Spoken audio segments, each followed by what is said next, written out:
Hello प्यारे बच्चों, कैसे हैं आप लोग। आई होप बहुत अच्छे होंगे और कल के क्लासेस को आप लोगों ने खूब एंजॉय किया होगा। कल की क्लास में आप लोगों के लिए बहुत सारे इंपॉर्टेंट संगठन को डिस्कस किया गया था, बहुत सारे इंपॉर्टेंट पॉइंट्स थे जो आप लोगों को बताए गए हैं। आज का जो आपका क्लास है ये मोस्ट इंपॉर्टेंट है, क्योंकि ये आपके आने वाले जो भविष्य है उसके लिए बेहतर प्रयास किया जाएगा इस क्षेत्र में, और ये आपके लिए कितना इंपॉर्टेंट है ये तो आज के क्लास के बाद आपको समझ में आ जाएगा। तो आज हम जो है डिस्कस करने वाले हैं जो हमारे नवीकरणीय और अनवीकरणीय संसाधन हैं या जो ऊर्जा के संसाधन हैं। आप जानते हैं कि जो हमारे या कहिए इंडिया हो या विश्व का कोई भी देश, उसके यहाँ जो विकास है ये विकास वहाँ की ऊर्जा पर ही निर्भर करता है। यानी कि जो ऊर्जा है ये हमारे विकास का अभिप्राय होता है। जिस देश में जितने ज़्यादा ऊर्जा के संसाधन होते हैं वहाँ पर उतने ज़्यादा ही विकास होते हैं, क्योंकि कोई भी चीज़ हो, चाहे वो छोटे से लेकर के बड़ी चीज़ें हो, सबको चलाने के लिए ऊर्जा की ज़रूरत पड़ती है। चाहे वो छोटा सा मोबाइल हो या बड़े बड़े आपके संयंत्र हो, जो उद्योग धंधे हैं, मोटर गाड़ी हैं, कुछ भी हो, हर चीज़ के लिए ऊर्जा की ज़रूरत है। जैसे ये लाइट है, ये कैमरा है, ये सब कुछ इसके लिए भी क्या है, ऊर्जा की ज़रूरत होती है।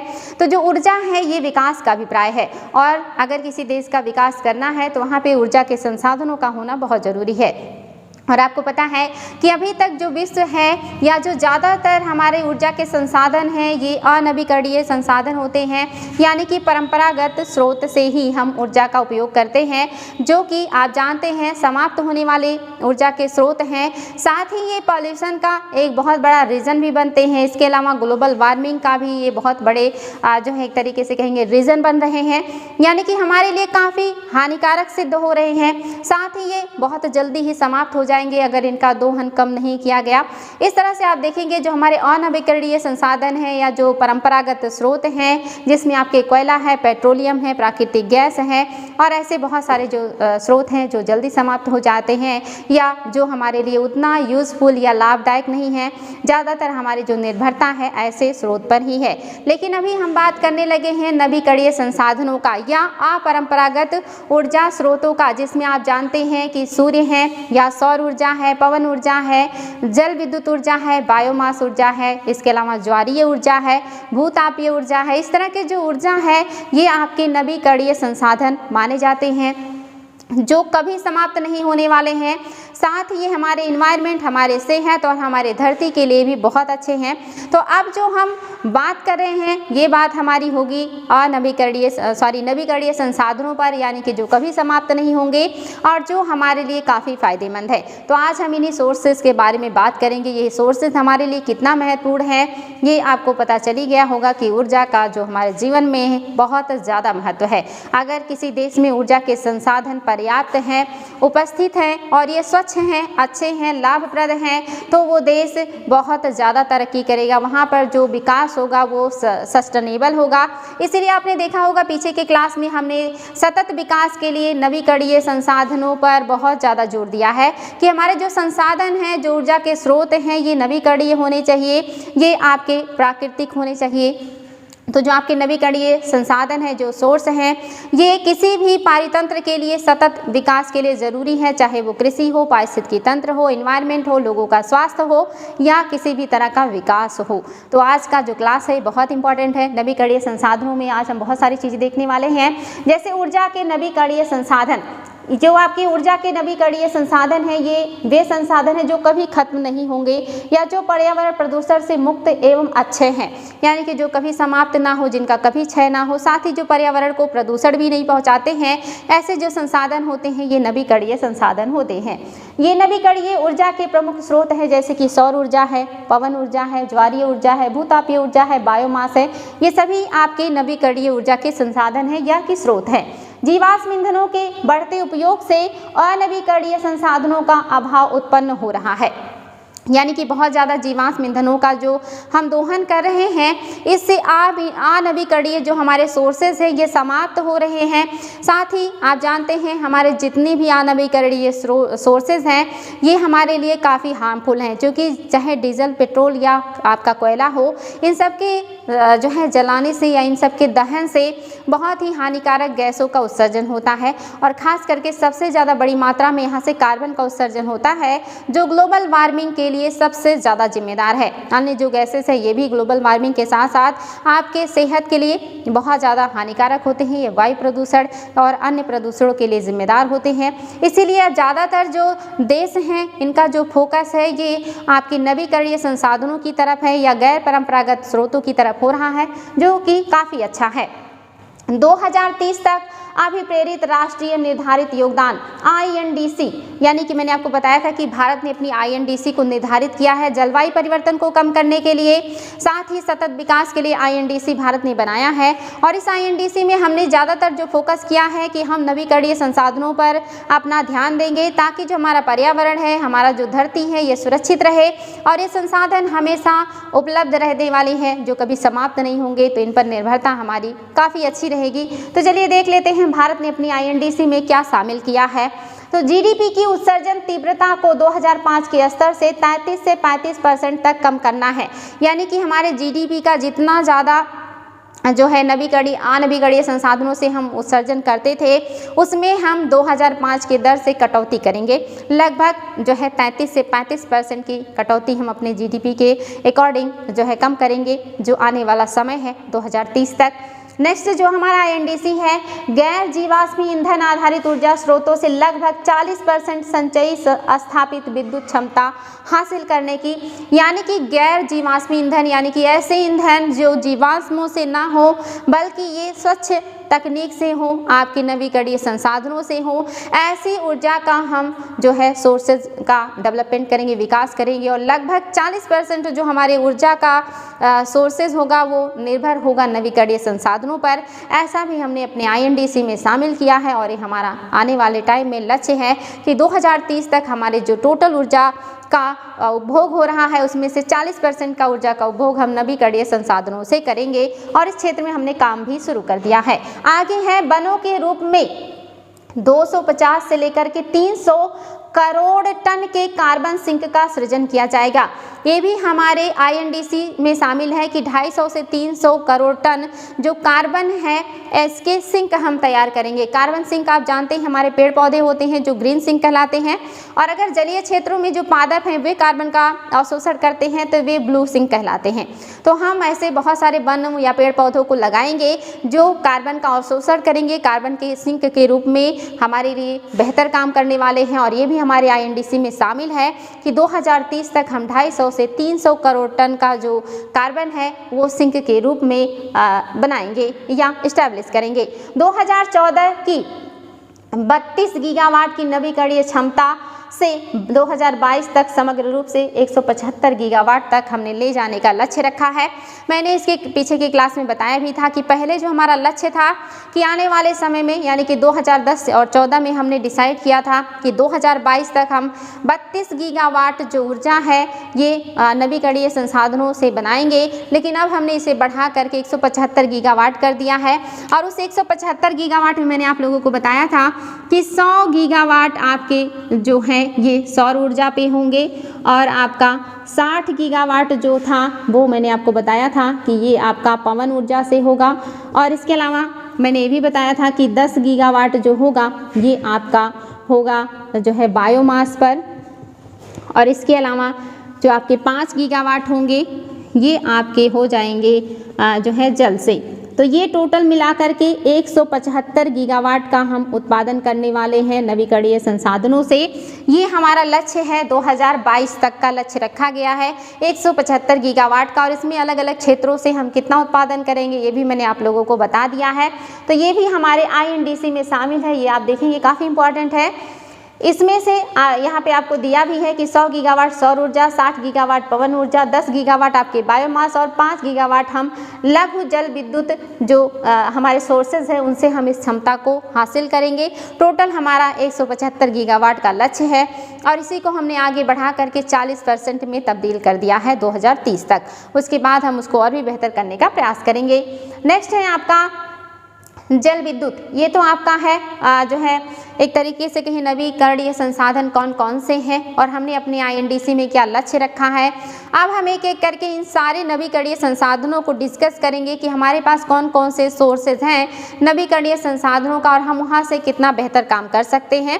तो आपके नवीकरणीय जो सोर्सेज हैं उसमें आपका है जल विद्युत, और जो है जल विद्युत में आप जानते हैं कि जो पानी होता है इसके द्वारा हम जो है विद्युत का उत्पादन करते हैं, और इसके लिए ज़्यादातर जो पठारी इलाके होते हैं, जो आपके पर्वतीय इलाके होते हैं, ये ज़्यादा सूटेबल होते हैं क्योंकि यहाँ पर जल जो है ऊंचाई से गिरता है और ऊंचाई से गिरने की वजह से यहाँ पे इस तरह की स्थितियाँ बहुत अच्छी बनती हैं जहाँ पर हम जल विद्युत उत्पादन कर सकते हैं। आप लोगों को पता भी होगा कि इस तरह का जल विद्युत बनाने के लिए हम बांध का या बहुत ऊंचे ऊंचे डैम का निर्माण करते हैं और जो पानी होता है वहाँ पे बड़ी मात्रा में हम उसे स्टोर करते हैं।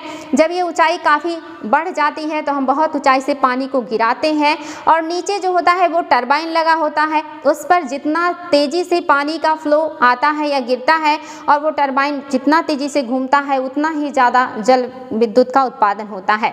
और इस टरबाइन पर गिरने के बाद जो जल उपयोग से बच जाता है उसे नदियों और नहरों के माध्यम से सिंचाई और पीने के लिए या अन्य क्षेत्रों में हम उपयोग में लाते हैं। लेकिन ये विधि आप देखेंगे नवीकरणीय ऊर्जा के लिए तो एक बहुत अच्छा सोर्स है और हमारा जो 5 गीगावाट का लक्ष्य है उसमें इसका महत्वपूर्ण योगदान है। लेकिन ये पारिस्थितिकी तंत्र को डिस्टर्ब भी करता है। आपको पता है इसका विरोध भी बहुत ज़्यादा होता है क्योंकि बड़े बड़े डैम बनाने के लिए वहाँ के जो क्षेत्र होते हैं उसको डिस्टर्ब करना होता है, जंगल काटने होते हैं, आसपास के जो जनजातियाँ होती हैं उन्हें विस्थापित करना होता है, साथ ही जल को बड़े मात्रा में रोकने की वजह से, क्योंकि आपको पता है कि जो नदी होते हैं ये आपके लोटिक जलीय पारितंत्र होते हैं जिसमें हमेशा जो है गतिशीलता पाई जाती है, जिसकी वजह से वहाँ का जो जलीय पारितंत्र होता है ये बना रहता है। लेकिन जब इस पानी को रोक दिया जाता है, अवरुद्ध कर दिया जाता है तो वहाँ की पारिस्थितिकी तंत्र डिस्टर्ब हो जाती है। साथ ही जो डैम बनाए जाते हैं उसमें बहुत ज़्यादा अवसाद भी इकट्ठा होता है और कभी अगर बांध टूटता है तो आसपास के जो इलाके हैं वहाँ पे बाढ़ या इस तरह की बहुत ज़्यादा दिक्कतें आती हैं। तो ये नवीकरणीय संसाधन हमारे लिए बहुत अच्छा है, लेकिन इसमें बहुत ज़्यादा वर्क करने की भी ज़रूरत होती है और अपने आप में खतरा भी बहुत ज़्यादा बना रहता है। तो जो जल विद्युत है ये आपको पता होगा कि हम कैसे उत्पादन करते हैं डैम बना करके, और ये टरबाइन के द्वारा हम जल विद्युत का उत्पादन करते हैं। और इसके लिए सबसे अच्छे जो इलाके हैं ये आपके पठारी क्षेत्र हैं या पर्वतीय क्षेत्र हैं जहाँ पर इस तरह के डैम बना करके हम विद्युत उत्पादन कर सकते हैं, या यहाँ पर ऐसी अनुकूल दशाएँ हमें आसानी से नेचुरली मिल जाती हैं जहाँ हम ऊँचाई से पानी को गिरा करके टरबाइन पर विद्युत उत्पादन कर सकते हैं। तो ये आपका जल विद्युत का हमारे यहाँ जो है सोर्सेज अच्छा है, इससे हम आज भी जो है काफ़ी मात्रा में विद्युत का उत्पादन करते हैं। लेकिन सबसे ज़्यादा जो हमारा विद्युत उत्पादन है ये तापीय विद्युत उत्पादन है, या कहिए कि कोयले से उत्पादन किया जाता है, जो अपने आप में काफ़ी हानिकारक है और इसी को अब हम रिप्लेस करने का प्रयास कर रहे हैं। आगे है सौर ऊर्जा। जितने भी आपके नवीकरणीय संसाधन हैं, चाहे वो जल हो, चाहे वो पवन हो, या आपके बायोमास हो या ज्वारीय हो, इन सब में जो सबसे आसान, सबसे स्वच्छ और सबसे किफ़ायती माना जाता है वो सौर ऊर्जा का जो है सोर्स माना जाता है। क्योंकि आपको पता है भारत एक उष्णकटिबंधीय देश है जहाँ पर बड़े पैमाने पे एक तरीके से कहेंगे सूर्य का प्रकाश हमें उपलब्ध है और हम लगभग हर मौसम में यहाँ सूर्य के प्रकाश को पर्याप्त रूप से प्राप्त कर सकते हैं। तो इस तरह से हम चाहें तो विद्युत उत्पादन का एक बड़ा जो सोर्स है हम सौर ऊर्जा से विकसित कर सकते हैं, और इसी क्षेत्र में हमारा देश लगा भी है कि हम जो है ज़्यादा से ज़्यादा ऊर्जा का उत्पादन जो है सौर ऊर्जा से ही करें। और आप देख रहे हैं 175 में 100 गीगावाट हम सौर ऊर्जा से ही कर रहे हैं। दूसरे नंबर पे हम पवन पे फोकस कर रहे हैं। तो जो सौर ऊर्जा है इसका सोर्सेस हमारे पास बहुत है, बहुत विस्तार पूर्वक हमारे पास क्षेत्र हैं जिनसे हम सौर ऊर्जा प्राप्त कर सकते हैं। तो इससे हमें बहुत फ़ायदे हैं, या ये उत्पादन करने में हमारे लिए सबसे ज़्यादा आसान है। इसके भी कुछ निगेटिव इम्पैक्ट आते हैं, जैसे कि इसके लिए एक बड़े लैंड की ज़रूरत होती है जहाँ पर हम बड़े मात्रा में जो है लगा करके जो उत्पादन करने के लिए हमें लगाना होता है। इस तरह की चीज़ों के लिए हमें बड़ा लैंड की ज़रूरत होती है। साथ ही मिट्टी या धूल धूल रहित जो है एरिया होना चाहिए, अन्यथा जब इन प्लेटों के ऊपर जो धूल जम जाते हैं तो ये जो सूर्य की किरणें आती हैं उनको ज़्यादा एब्जॉर्ब नहीं कर पाते और विद्युत उत्पादन की दर घट जाती है। तो कुछ इसके प्रॉब्लम्स हैं, एक तो लैंड इसमें बहुत ज़्यादा लगता है, दूसरा धूल मिट्टी इस पर नहीं जमना चाहिए। अगर इस तरह की परेशानियाँ ना हो या ऐसे क्षेत्रों का उपयोग हम जो है विद्युत उत्पादन में करें जिसका उपयोग हम भूमि में कृषि के रूप में नहीं करते हैं, तो हमारे लिए सबसे अच्छा जो सोर्स है वो आपका सौर ऊर्जा का सोर्स है, जो सबसे जो है किफ़ायती भी है, आसान भी है। तो ये आप देखेंगे काफ़ी इंपॉर्टेंट है आपका सौर ऊर्जा। सौर ऊर्जा सबसे आसान व सर्वसुलभ स्रोत है सूर्य है। सौर ऊर्जा सबसे अधिक पर्यावरणीय हितैषी होते हैं क्योंकि इससे कोई भी विषैले उत्पाद नहीं बनते तथा इसकी आपूर्ति पर कोई भी राष्ट्र रोक नहीं लगा सकता। सूर्य से बिजली पैदा करने के दो तरीके होते हैं। दो तरीके से हम सूर्य की मदद लेकर के विद्युत उत्पादन कर सकते हैं, जिसमें आपका पहला जो है ये है कॉन्सन्ट्रेटिंग सोलर पावर। इसमें क्या होता है, इसमें लेंस व मिरर का प्रयोग होता है। इसे सूर्य तापीय तकनीक भी कहा जाता है। कॉन्सन्ट्रेटिंग सोलर पावर तकनीक से सूर्य की ऊर्जा से पानी उबाला जाता है। यहाँ पे जो मिरर है इनको लगाया जाता है और इनके माध्यम से पानी को बॉयल किया जाता है और जितना ज़्यादा पानी हीट होता है तो इससे विद्युत उत्पादन किया जाता है। इस तरह की जो टेक्निक है ये बेंगलुरु वगैरह में बड़े पैमाने पर उपयोग में लाया जा रहा है। इसका उपयोग लोग छतों पे करके या जो है विद्युत उत्पादन करते हैं। तो आप देखेंगे ये पानी उबाला जाता है और फिर उससे बिजली बनाई जाती है। इसमें लेंस या शीशे का प्रयोग किया जाता है जिससे एक बड़े क्षेत्र की रोशनी को एक छोटे किरण में बदला जा सके और इस जो है संकेंद्रित ताप का इस्तेमाल सामान्य बिजली संयंत्र में किया जाता है। इस तकनीक से प्रत्यावर्ती धारा यानी कि AC उत्पन्न किया जाता है, यानी कि अल्टरनेटिव करंट उत्पन्न किया जाता है। तो एग्जाम में ये भी क्वेश्चन बन जाता है कि सौर ऊर्जा से हम किस तरह का करंट उत्पादन कर लेते हैं। तो आप देखेंगे अगर यहाँ पे इस विधि का उपयोग कर रहे हैं यानी कि पानी को बॉयल करके हम करंट उत्पादन कर रहे हैं तो ये आपका क्या हो जाता है, AC जो है करंट उत्पादन होता है। ये इंपॉर्टेंट है बच्चों, ये देखेंगे दो तरह से होता है। फोटोवोल्टिक वाला तो आप लोगों ने बहुत ज़्यादा सुना होगा, लेकिन ये टेक्निक भी आजकल उपयोग में लाया जा रहा है। खास करके बेंगलुरु वगैरह में इस टेक्निक का बड़े पैमाने पे प्रयोग किया जा रहा है। नेक्स्ट जो है आपका ये दूसरा है फोटोवोल्टिक सोलर पावर। इसमें फोटोवोल्टिक सेल का प्रयोग किया जाता है। भारत में इस तकनीक पर बहुत से प्लांट का विकास किया जा रहा है। फोटोवोल्टिक प्रणाली में सूर्य की रोशनी सीधे बिजली पैदा होती है। इसमें जो फोटोवोल्टिक आपके बनाए जाते हैं सेल, इस पर सीधे जो सूर्य का प्रकाश पड़ता है तो इससे डायरेक्ट करंट बन जाता है या कहिए सीधे करंट ये बना देता है। और ये जो सूर्य है ये फोटान्स में हम जानते हैं कि जो सूर्य से किरणें आते हैं ये बंडल के रूप में आते हैं और इन्हीं बंडलों को फोटान्स कहते हैं, यानी कि सूर्य की जो किरणें बंडल के रूप में हमें प्राप्त होती हैं इसी को फोटान्स कहते हैं। और ये जो फोटान्स हैं ये हमारे जो सूर्य के फोटान्स हैं इनसे उत्सर्जित जो किरणें होती हैं वो हम क्या करते हैं, विद्युत उत्पादन में प्रयोग करते हैं। जब ये फोटान्स फोटोवोल्टिक सेल पर पड़ते हैं तो बिजली पैदा होती है। फोटोवोल्टिक सेल या PV सेल सिलिकॉन के दो परतों से बना होता है। याद रखेंगे किससे बना होता है, तो ये सिलिकॉन से बना होता है। ये भी एग्जाम में क्वेश्चन बन जाते हैं। जब सूर्य की रोशनी जो है इस सेल पर पड़ती है तो उसकी परतों से एक विद्युतीय क्षेत्र तैयार हो जाता है। रोशनी जितनी तेज होगी उतनी ही अधिक बिजली पैदा होती है। इस तकनीक से दिष्ट धारा यानी कि डायरेक्ट करंट उत्पन्न होता है। याद रखेंगे इस जो है आपके टेक्निक से प्रत्यावर्ती धारा या अल्टरनेटिव करंट होता है उत्पन्न। लेकिन जब हम फोटोवोल्टिक सोलर सेल का उपयोग करते हैं तब यहाँ पर आपके दिष्ट धारा यानी कि डायरेक्ट करंट का उत्पादन होता है, जो या जिसको इन्वर्टर की सहायता से हम प्रत्यावर्ती धारा या AC में बदल सकते हैं या बदल देते हैं। तो उपयोग करने के लिए हमें इस डायरेक्ट करंट को फिर अल्टरनेटिव करंट में बदलना होता है। तो ये दो तरीके हैं, एक तो है कि मिरर की सहायता से वाटर गर्म करते हैं, जो सूर्य का प्रकाश है वो मिरर पे पड़ता है और फिर पानी गर्म होता है और फिर उससे विद्युत उत्पादन होता है। दूसरा है आपका बड़े बड़े जो है लगा दिए जाते हैं सिलिकॉन के प्लेट और इन पर जितना तेजी से सूर्य की किरणें पड़ती हैं उतनी ही तेजी से हमें विद्युत का उत्पादन जो है प्राप्त होता है या विद्युत का उत्पादन कर लेते हैं। और ये डायरेक्ट करंट के रूप में हमें प्राप्त होते हैं जिसे हम इन्वर्टर के माध्यम से अल्टरनेटिव करंट में बदल करके यूज़ करते हैं। तो ये आपके सोलर ऊर्जा का हम कैसे उपयोग करके विद्युत उत्पादन करते हैं वो आपको यहाँ पे प्रौद्योगिकी बताई गई है कि इस तरह से 2 तरीके से हम सौर ऊर्जा का उपयोग करके विद्युत उत्पादन कर सकते हैं और ये सबसे आसान और सबसे अच्छा तरीका है या कहिए हमारे लिए सबसे किफ़ायती है। और साथ ही आप देखेंगे अगर इसका कभी नेगेटिव इम्पैक्ट पूछे तो सबसे ज़्यादा क्या है कि इसमें लैंड बहुत ज़्यादा लगता है, क्योंकि ये जो मिरर्स लगाए जाते हैं या जो कहिए कि सिलिकॉन की जो प्लेट लगाई जाती हैं इनको लगाने के लिए बड़े बड़े क्षेत्र की ज़रूरत होती है। कई कई किलोमीटर जो क्षेत्र हैं उनमें ये लगा दिए जाते हैं जो कृषि के योग्य या अन्य कोई चीज़ जहाँ पे उत्पादन करना संभव नहीं होता। तो इसके लिए बहुत सारे उपाय भी ढूंढे जा रहे हैं कि ये पठारों पे ऐसे जगह पे लगाए जाए जहाँ से कोई जो है कृषि जैसा योग्य ज़मीन ना हो, यहाँ पे लगाया जाए। या हमारे पास बहुत बड़ा कोस्टल एरियाज़ है, आप जानते हैं 76-100 किलोमीटर का हमारे पास कोस्टल एरिया है जहाँ पे हम जलीय क्षेत्रों में भी ऐसे प्लेटों को लगा करके सूर्य की किरणों से विद्युत उत्पादन कर सकते हैं। लेकिन प्रॉब्लम ये है कि अगर हम जल में इस तरह के प्लेटों का इस्तेमाल करेंगे तो ये पानी से क्रिया करके जल्दी खराब हो जाएंगे, साथ ही इनके जो अंदर पदार्थ है वो जल में घुल सकता है और जलीय जीवों को नुकसान पहुंचा सकता है। इसके अलावा अगर सुनामी वगैरह आएगी तो ऐसे जो प्लेटें हैं ये डिस्टर्ब हो सकती हैं। ऐसी कुछ समस्याएं हैं जो हम जल में इसका उपयोग नहीं कर सकते।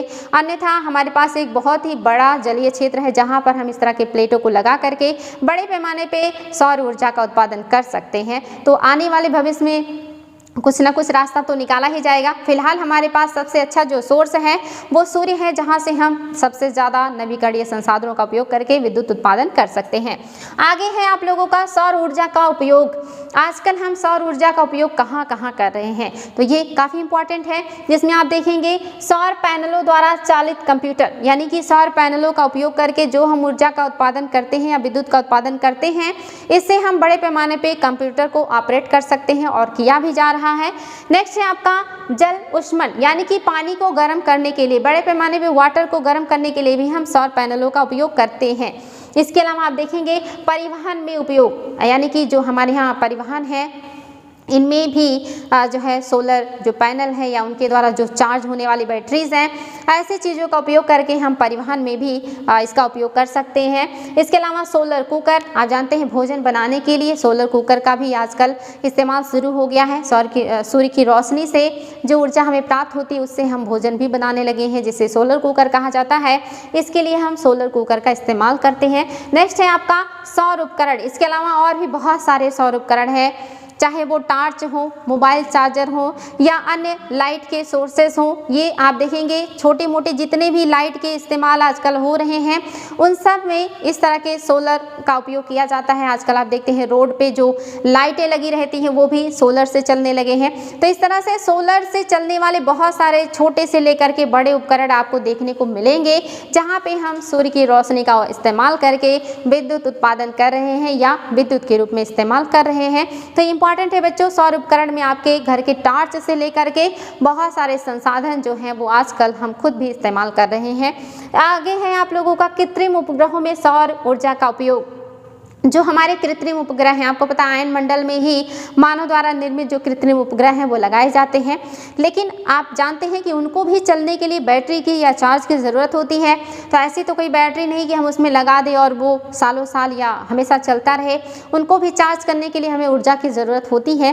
तो उनमें जिस तरह के जो है सोलर सेल लगा दिए जाते हैं जो सूर्य की रोशनी से चार्ज होते रहते हैं, और हमारे जो उपग्रह हैं इनको आसानी से विद्युत मिलता रहता है। आपका जो मार्स का मिशन बनाया गया है, जो मार्स मिशन है, इसमें जो भी आपके कृत्रिम उपग्रह जो है प्रक्षेपित किए गए हैं, इन्हें भी क्या किया गया, इसमें भी सोलर सेल का इस्तेमाल किया गया है, यानी कि सौर ऊर्जा से ये चार्ज होंगे या चलेंगे। तो इस तरह से आप देखेंगे हमारे कृत्रिम उपग्रहों में भी सौर ऊर्जा का उपयोग किया जा रहा है। तो ये काफ़ी इंपॉर्टेंट है। आगे है भारत के प्रमुख संगठन और योजनाओं का कार्यक्रम जो सौर ऊर्जा के क्षेत्र में है, जिसमें आपका देखेंगे जवाहरलाल नेहरू राष्ट्रीय सौर मिशन सबसे ज़्यादा इम्पॉर्टेंट है।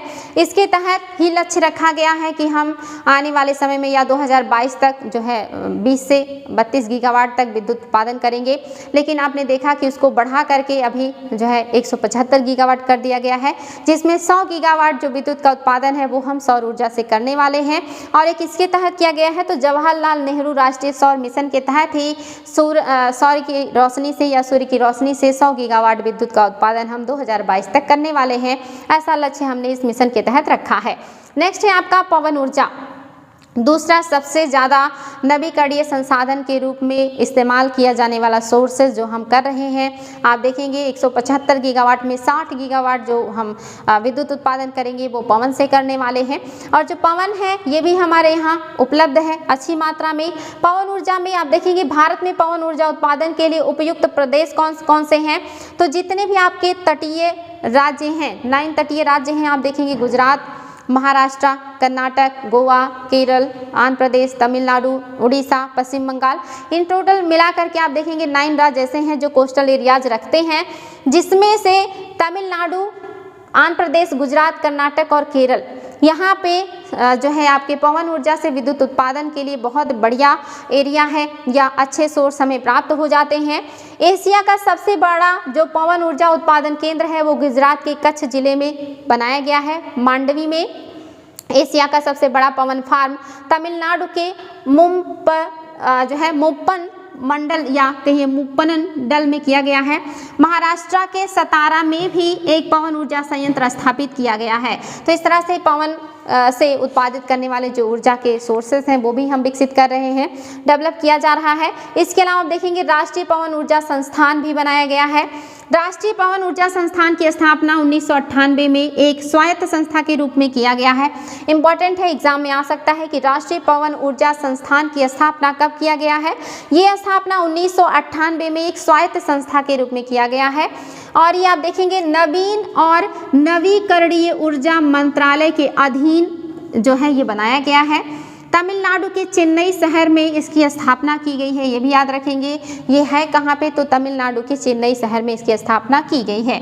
जो आपका राष्ट्रीय पवन ऊर्जा संस्थान है कि प्रमुख गतिविधियां संसाधनों का मूल्यांकन, परीक्षण कर उन्हें प्रभावित करना है। यानी कि जितनी भी हमारे जो है नवीकरणीय संसाधनों के उत्पादन के क्षेत्र में हमारी जितनी भी गतिविधियां हैं, जो संसाधन हैं, उनका मूल्यांकन, परीक्षण, ये सारी चीज़ें कौन करेगा, राष्ट्रीय पवन ऊर्जा संस्थान। तो ये इंपॉर्टेंट है बच्चों, राष्ट्रीय पवन ऊर्जा संस्थान। साथ ही राष्ट्रीय अपतटीय पवन ऊर्जा नीति 2015 भी आई है। इसके तहत क्या किया जा रहा है, 9 सितंबर 2015 को केंद्रीय मंत्रिमंडल के द्वारा राष्ट्रीय अपतटीय पवन ऊर्जा नीति 2015 को स्वीकृति प्रदान की गई। राष्ट्रीय पवन ऊर्जा संस्थान को देश में एजेंसियों के साथ समन्वय एवं संबद्ध कार्यों के लिए प्रमुख एजेंसी के रूप में अधिकृत किया गया है। इस मंजूरी से अपतटीय पवन ऊर्जा परियोजनाओं की स्थापना और आधार रेखा से 200 समुद्री मील या इसी को नॉटिकल मील कहते हैं की दूरी तक देश में अथवा उसके आसपास जल में अनुसंधान व विकास कार्य सहित अपतटीय पवन ऊर्जा का विकास किया जा सकेगा। यानी कि जो राष्ट्रीय अपतटीय पवन ऊर्जा नीति 2015 आई है, इसके तहत बात हो रही है कि हमारे पास एक लंबा चौड़ा कोस्टल एरियाज है। लगभग आप देखेंगे 7600 किलोमीटर का हमारे पास कोस्टल एरिया है, जिसमें 9 राज्य आते हैं।